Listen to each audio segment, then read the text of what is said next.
कि इसमें आप व्यू सी हैश सेट करेंगे और यहाँ से कंसोल एप्लीकेशन करके आपने नीचे प्रोजेक्ट का नाम चेंज करना है और आपने ओके कर देना है। आप जैसे ये कर लेंगे तो आपके पास आगे एक नई विंडो खुल जाएगी।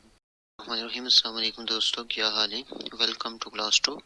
आज हमारी दूसरी क्लास है और पिछली क्लास में हमने देखा था कि वीडियो स्टूडियो को कैसे इंस्टॉल करते हैं, उसमें .ASP.NET कैसे एम्बेड की है और वो आप वीडियो देख सकते हैं कि आपने किस तरह से ASP.NET का न्यू प्रोजेक्ट ओपन वगैरह करना है।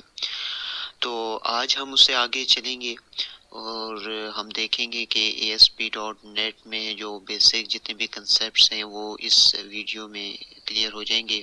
थोड़ी सी वीडियो लंबी है, 28 मिनट्स की है, लेकिन जो इसमें बेसिक सारे कंसेप्ट्स हैं वो क्लियर हो जाएंगे आपके कि लूप यहाँ पर आप कैसे इस्तेमाल करेंगे, इफ एल्स कंडीशन कैसे इस्तेमाल करेंगे। और पिछली वीडियो में मैंने आपको इसका और जावा वगैरह का तकाबल भी दिया था कि क्या डिफरेंस है बिटवीन जावा इन ASP.NET और PHP और इसका क्या डिफरेंस है और क्या सिमिलरिटीज हैं और क्या बेनिफिट्स सी हैश रखती है। आज हम जो है नई क्लास शुरू करने वाले हैं, तो मैं दोबारा से प्रोजेक्ट को ओपन कर लेता हूं कि जिन लोगों को इस बात का नहीं पता, पिछली वीडियो उन्होंने नहीं देखी, आप पिछली वीडियो देख लें अगर आपने विजुअल स्टूडियो को इंस्टॉल करना है और ASP.NET उसमें एम्बेड वगैरह करनी है। तो मैं दोबारा से करके दिखा देता हूँ कि किस तरह आपने न्यू प्रोजेक्ट को ओपन करना है। सबसे पहले आप आएंगे फाइल में, यहाँ से न्यू करेंगे और प्रोजेक्ट पर क्लिक करेंगे। अब जैसे ही आप यहाँ पर प्रोजेक्ट पर क्लिक करेंगे तो आपके पास ये विंडो आ जाएगी। इसमें आप व्यू सी हैश सेट करेंगे और यहाँ से कंसोल एप्लीकेशन करके आपने नीचे प्रोजेक्ट का नाम चेंज करना है और आपने ओके कर देना है। आप जैसे ये कर लेंगे तो आपके पास आगे एक नई विंडो खुल जाएगी और इसमें कुछ कोड पहले से लिखा हुआ आएगा। इसमें ऊपर लाइब्रेरीज है, using system dot collection dot generic, और ये लाइब्रेरी सेम है जैसे कि C++ हम देखते हैं, hash include iostream dot h, hash include stdio dot h etc। तो यहाँ पर ये अभी डीम इसलिए है कि ये यूज नहीं की, जब यूज करेंगे तो ये डीम इनका खत्म हो जाएगा।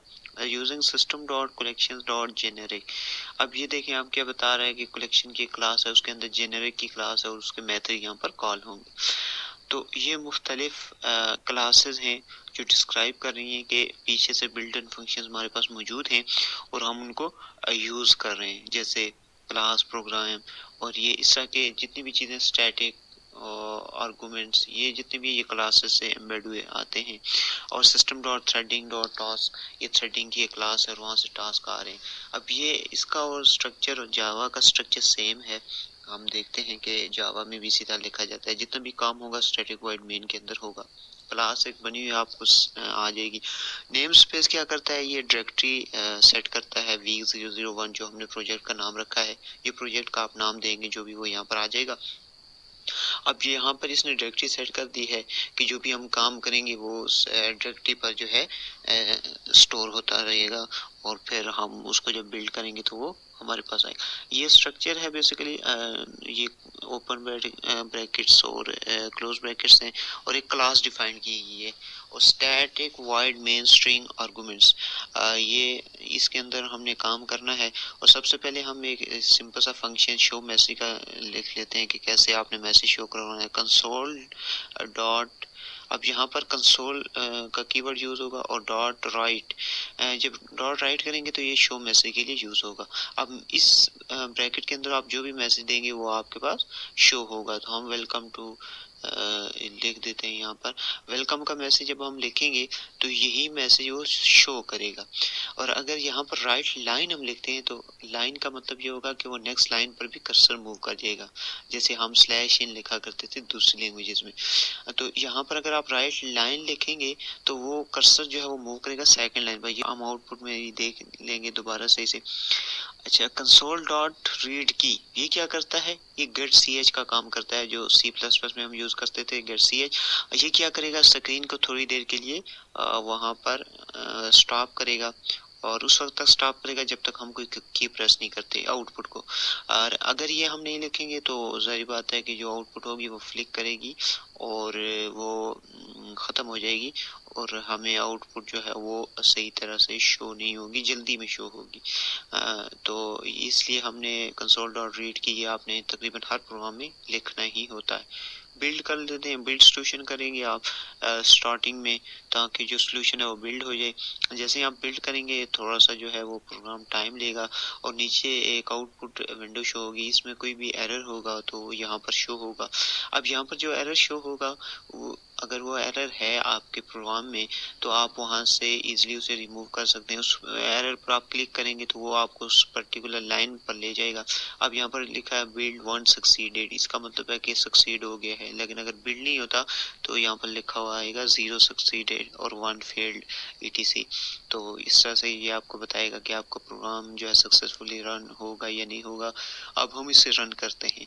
तो बिल्ड करने के बाद आपने रन करना है ताकि बिल्ड में आपको पता चल जाए कि आप इस प्रोग्राम में आपके एरर मौजूद हैं या नहीं है। अगर कोई एरर है तो आप उसको पहले ही जो है वो रिमूव कर लें ताकि बाद में रन टाइम पर कोई एक्सेप्शन ना आए और आप जो है इजीली प्रोग्राम को रन कर लें। ये आपके पास ये शो हो रहा है मैसेज वेलकम टू क्लास 2, तो यही मैसेज हमने वहां पर शो करवाना था और इसी को हमने console.write लाइन के अंदर ब्रैकेट्स में लिखा था, तो वहां पर आप जो भी लिखेंगे वो। अब हम थोड़ा सा आगे चलते हैं, तो मैं अगर इंटीजर लिखता हूँ तो अब देखें यहाँ पर ये बहुत सारे नीचे एक छोटी सी विंडो खुली और यहाँ पर एंड 16, 32, 64, तो ये मुख्तलिफ इंटीजर वैल्यूज हैं। अगर आपने कोई बड़ी वैल्यू स्टोर करनी है तो आप मुख्तलिफ ले सकते हैं, जैसे एंड 32 और बिलियन वगैरह में आपने कोई वैल्यू स्टोर करनी है तो हमें अब ये साथ में आपको बता भी रहा है कि ये क्या है, struct system.in16 represent a 16-bit sign integer। तो इन16 क्या करता है, ये साइन बिट 16 बिट जो साइन इंटीजर हैं उनको रिप्रेजेंट कर रहा है। तो ये 2 बाइट लेगा मेमोरी में और ये वो वैल्यू स्टोर करेगा। और इसी तरह N32 है, ये क्या करता है 32 बिट साइन इंटीजर लेता है। 64 है, ये 64 बिट जो है साइन इंटीजर लेता है। तो आपने जो भी वैल्यू अपने हिसाब से, प्रोग्राम के हिसाब से, ऐप के हिसाब से जो भी आपने डिफाइन करनी होगी उसके मुताबिक आपने जो है वो इसकी डाटा टाइप लेनी है। अब हम इसको डिफाइन कर लेते हैं। एक वेरिएबल को डिक्लेयर किया हमने माई एज, और अब देखें ये लोकल वेरिएबल है, इसके ऊपर ये बता भी रहा है कि ये अभी लोकल वेरिएबल है। और अभी इसमें देखें ये एक, चूंकि ये स्टैटिक के अंदर है तो इसे लोकल है, और इसके नीचे ग्रीन लाइन इसलिए आ रही है कि ये अभी तक ये यूज नहीं हुआ। तो नीचे ये मैसेज दे रहा है but never be use the variable my age is declared but never use, कि ये अभी तक आपने इसको यूज नहीं किया। इसके नीचे इसे जो ग्रीन लाइन सी शो हो रही है, जब हम इसे यूज कर लेंगे तो फिर ये ग्रीन लाइन जो है ये रिमूव हो जाएगी और यहाँ से फिर ये आगे मूव कर जाएगा। और अब हम आगे जो है इसकी कोडिंग करते हैं। My age is equal to 0, अब इसको इनिशियलाइज भी कर लेते हैं। सी हैश में अगर आप इनिशियलाइज नहीं भी करेंगे तो तब भी जो है वो गार्बेज वैल्यू नहीं आएगी। और इसके बाद हम एक और वेरिएबल लेते हैं and your age is equal to 0। हमने इसको वेरिएबल को डिक्लेयर किया, इनिशियलाइजेशन कर ली, और इसके आगे दोबारा से ग्रीन लाइन आ रही है क्योंकि अभी इसे यूज हमने नहीं किया। और इसके बाद जो है my age is equal to console dot read line. अच्छा, रीड लाइन क्या करता है, ये आपके पास जो है वो स्ट्रिंग वैल्यू को रिटर्न करता है। तो यहाँ पर ये एरर आएगा। क्यों एरर आ रहा है, अब रेड लाइन में एरर होगा कि ये माई एज जो है ये आपने ऊपर इंटीजर इसको डिक्लेयर किया है, जबकि ये क्या कर रहा है, ये आप इसमें कर्सर को रखें तो ये read the next line of characters from the standard input stream. और ये जो रीड लाइन है ये क्या रिटर्न करता है, ये स्ट्रिंग रिटर्न करता है। तो जबकि इंटीजर वैल्यू है, अब हमें मसला ये पेश आ रहा है कि हमें क्या करना पड़ेगा, हमें टाइप कास्टिंग करनी पड़ेगी, क्योंकि हमने इंटीजर वैल्यू को जो है रिटर्न भी करवाना है, स्ट्रिंग को रिटर्न नहीं करवाना है। क्योंकि मैं ये जो है वो इंटीजर है तो हमने इंटीजर को रिटर्न करवाना है। तो हम यहाँ पर टाइप कास्टिंग कर लेते हैं। टाइप कास्टिंग बिल्कुल इजी है, आप लिखेंगे convert dot to int 16। अब इसको लिखेंगे और उसको ब्रैकेट में आप बंद कर देंगे, तो ये आप एरर जो है वो रिमूव हो जाएगा और आप जो सक्सेसफुली इसको आपने टाइप कास्टिंग कर दी है माई एज की, और ये जो है आप क्या रिटर्न करेगा, इंटीजर वैल्यू ही रिटर्न करेगा कि जब यूजर इनपुट करे तो वो इंटीजर ही रिटर्न करेगा।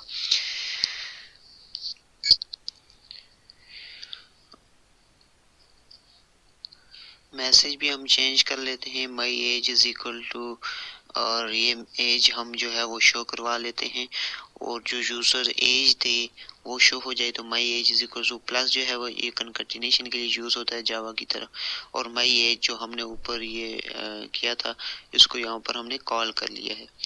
तो अभी यूर एज अभी हमने कहीं पर यूज नहीं किया, तो अभी इसी को हम प्रोग्राम को रन करके देख लेते हैं। पहले रीडिबग करेंगे ताकि कोई एरर है तो वो हमें पता चल जाए।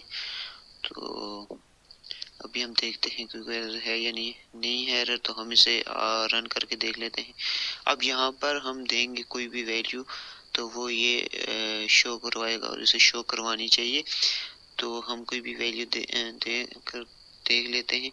अभी ये पीछे प्रोसेस आप देख रहे हैं ये चल रहा है, तो ये डिबग हो जाए तो उसके बाद हम इसको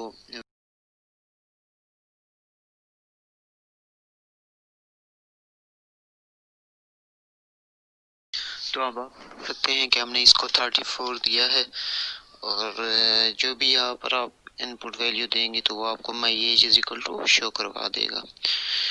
अब हम इस कोर्स से थोड़ा आगे चलते हैं और एक स्ट्रिंग टाइप का वेरिएबल देख लेते हैं कि आप स्ट्रिंग को कैसे रिटर्न करवाएंगे। अभी आपने इंटीजर देखिए, आप स्ट्रिंग जैसे आप लिखेंगे तो एक स्मॉल लेटर जो है एस के साथ आएगा और एक कैपिटल, तो स्मॉल के साथ जो आता है वो जो है वो एक वेरिएबल होता है, और जो कैपिटल लेटर के साथ आएगा इसका मतलब है ये क्लास का ऑब्जेक्ट है।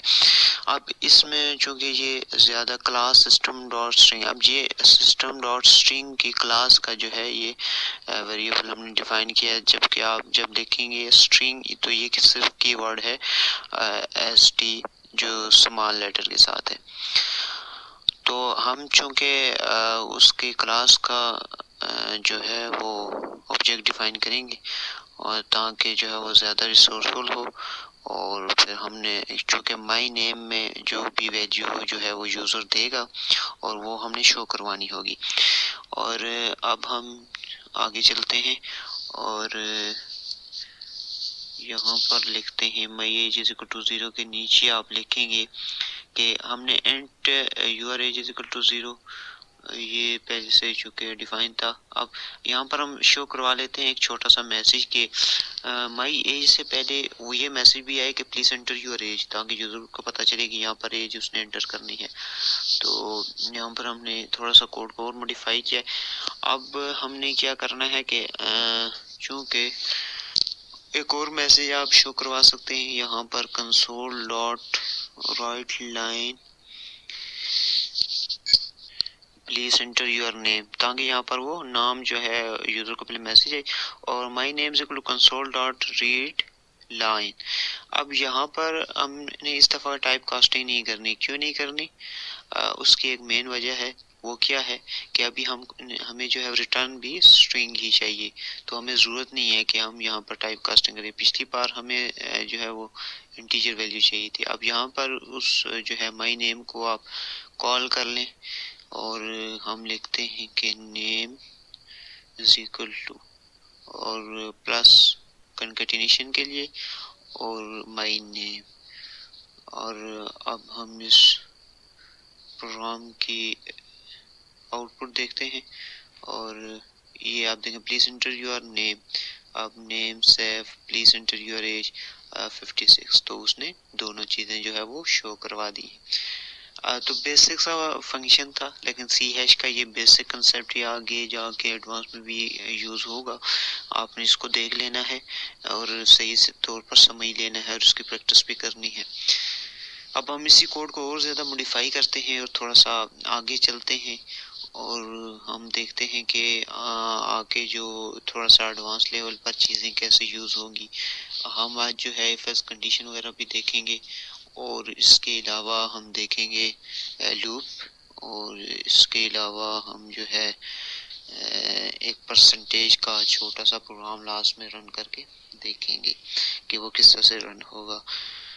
तो अभी हम यहाँ से नेक्स्ट चलते हैं। अब जो चीज़ें हमें नहीं रिक्वायर्ड हमने वो थोड़ी सी रिमूव की हैं और कोड को मॉडिफाई किया है। और अब हम जो है वो यहाँ पर इफ एल्स कंडीशन यूज़ करके देखेंगे कि इफ एल्स कैसे यूज़ होती है। और अगर अब यहाँ पर हम दे सकते हैं कि if my age is equal to कोई भी कंडीशन आप वहाँ पर ब्रैकेट में दे सकते हैं। इसी तरह यूर एज भी आप दे सकते हैं।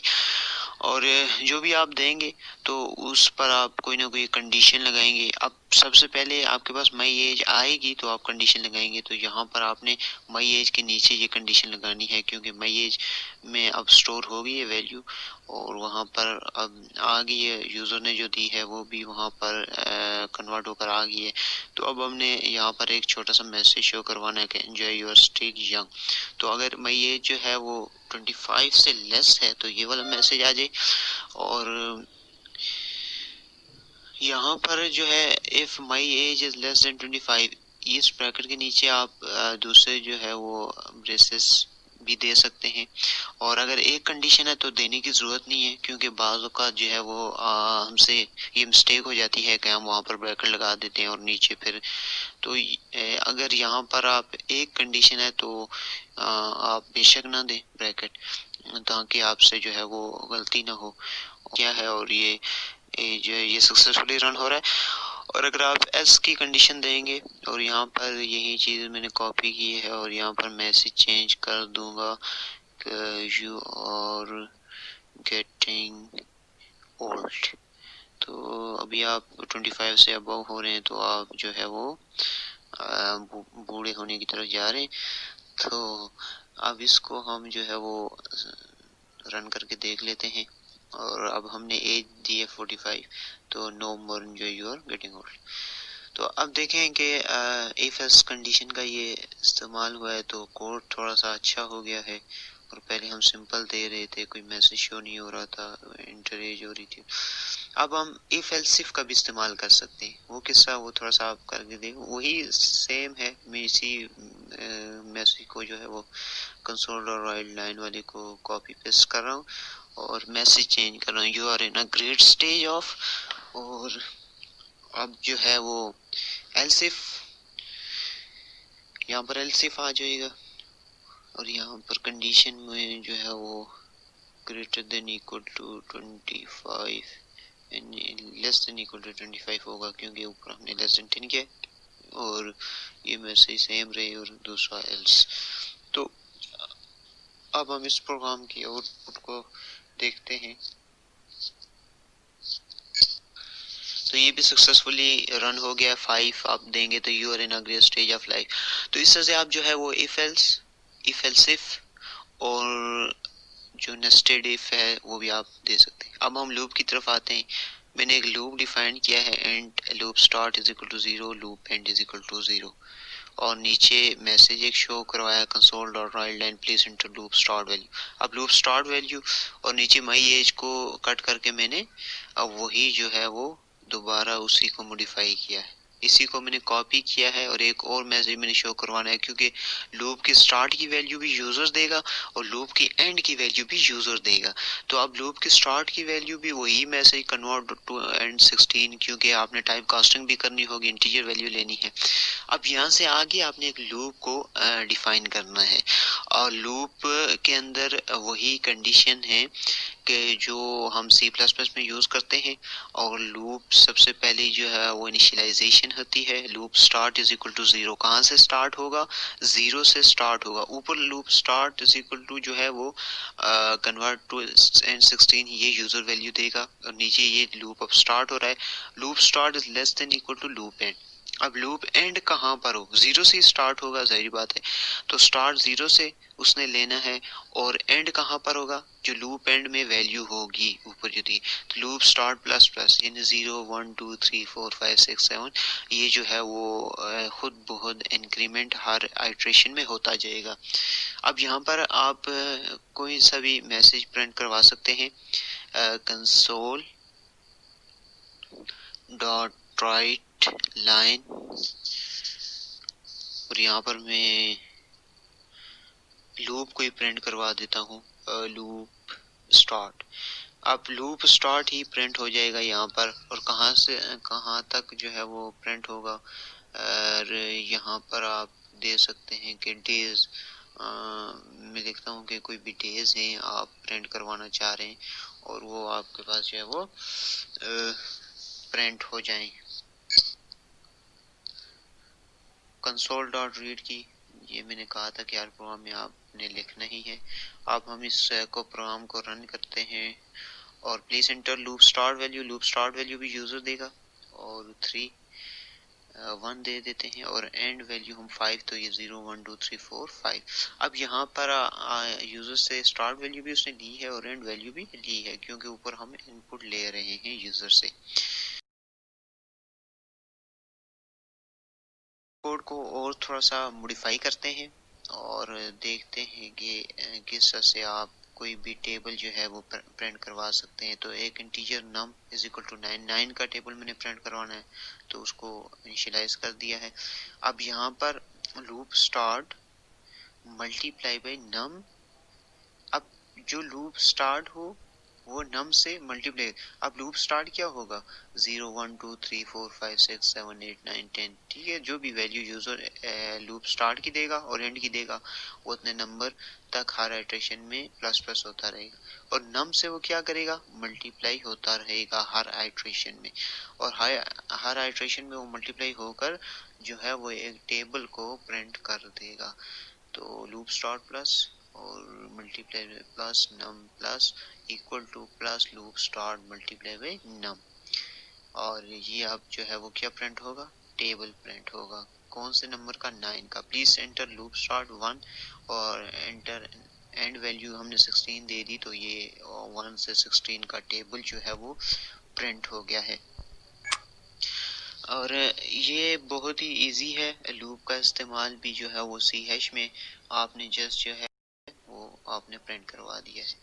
अब हम थोड़ा सा और मॉडिफाई करते हैं इस प्रोग्राम को, ये हम डिलीट कर रहे हैं, और एक डबल जो है वो हमने डिफाइन किया है एक वेरिएबल डबल डेटा टाइप के साथ, और टोटल मास। अब हम परसेंटेज, मैंने जो शुरू में कहा था कि क्लास में परसेंटेज का जो है वो प्रोग्राम करेंगे, और डबल टोटल मास ऑब्टेन मास भी होते हैं परसेंटेज में।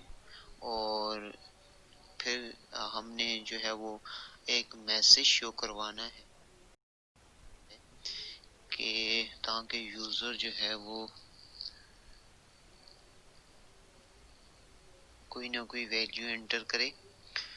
एंटर टोटल मार्क्स, और टोटल मार्क्स जो है वो जाहिर बात है यूजर जो है वो इनपुट करेगा, और ऑब्टेन्ड मार्क्स भी यूजर ही इनपुट करेगा। अब टोटल मार्क्स ये हमने यूजर से करने हैं गेट, तो अब हम क्या करेंगे, double total marks is equal to जो है वो कन्वर्ट टू करेंगे, कन्वर्ट डॉट टू एंड 16 और कंसोल डॉट रीड लाइन। हमने जो है वो टाइप कास्टिंग भी कर दी है, और रीड लाइन जो है वो यहाँ पर बिल्ट इन फंक्शन कॉल भी कर लिया है, जो कि यूजर से इनपुट लेगा। और उसके बाद हम क्या करेंगे, हम जो है वो इसी को कॉपी कर लेते हैं और पेस्ट कर लेते हैं, किसके लिए, ऑब्टेन्ड मार्क्स के लिए, क्योंकि ऑब्टेन्ड मार्क्स भी जो है वो यूजर ने एंटर करने हैं, तो ऑब्टेन्ड मार्क्स भी हमने यूजर से लेने हैं। और सेम मेथड उसके लिए भी, कन्वर्ट टू डबल। अब हम देखेंगे कन्वर्ट टू इंटीजर, पहले 16 हम करते थे, लेकिन अब कन्वर्ट टू डबल कर रहे हैं। उसकी वजह ये है कि अब double data type, double SSC percentage, एक और वेरिएबल हमने डिक्लेयर किया है, और ये परसेंटेज जो स्टोर करेगा। अब यहाँ पर हम लॉजिक डिफाइन करते हैं कि परसेंटेज कैसे फाइंड की जाती है। ऑब्टेन्ड मार्क्स मल्टीप्लाई बाय 100 और डिवाइडेड बाय आप क्या करेंगे, obtain total marks, sorry, divided by total marks, और ये आपके पास जो है वो परसेंटेज जो है वो कैलकुलेट होकर आ जाएगी। अब हम इस परसेंटेज को नीचे शो कर लेंगे, और मैसेज कैसे शो करेंगे, पहले जो है वो ताकि टोटल मार्क्स बता दे, स्टूडेंट डिटेल सारी अलग अलग से बता दे कि इसके टोटल मार्क्स कितने थे, ऑब्टेन्ड इसने कितने किए हैं और इसकी परसेंटेज क्या आ रही है। तो वो तमाम तर चीज़ें वो अलग अलग से बता दे।